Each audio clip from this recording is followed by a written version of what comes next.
الحاجات اللي بتستنزف الطاقة من غير انت ما تحس هي العطاء الغير متوازن. وده مش دعوة لعدم الكرم او انك انت ما تديش الناس او ما يبقاش عندك عطاء، لكن انا عملت العطاء مشروط بانه يكون عطاء غير متوازن. يعني ايه عطاء غير متوازن؟ يعني انا باجي على نفسي وعلى صحتي وعلى وقتي وعلى كل حاجة، وبدي بدي بدي وافضل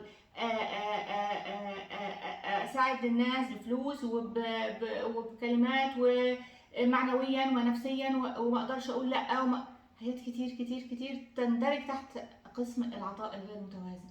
طيب العطاء المتوازن ده سببه ايه؟ ما انا لو عرفت السبب ولو حليته يبقى في حاجات كتير هتتظبط في حياتي. هو جذر الايه؟ اول حاجه انا شايفاها العطاء غير المتوازن جذر الجرح الرفض.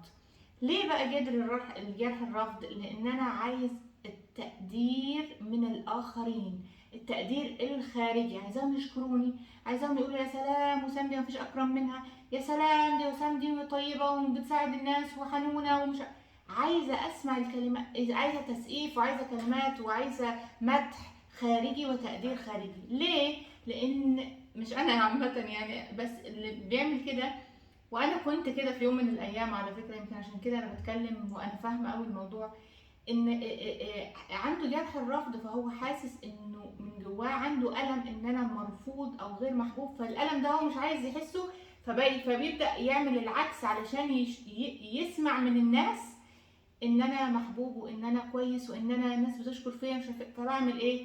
بجذب بقى المستغلين، بجذب كل الناس اللي هي تستهون بالعطاء ده وتجحده بعد كده. المستغلين بيشموا ريحتك كده فيجوا لك بقى عشان ويدوك بقى الكلمات المعسولة دي علشان انت تبدأ وتفضل تدي العطاء غير المتوازن ده اللي بيجي عليك في الاخر وبيجي على طاقتك وبيستنزفها.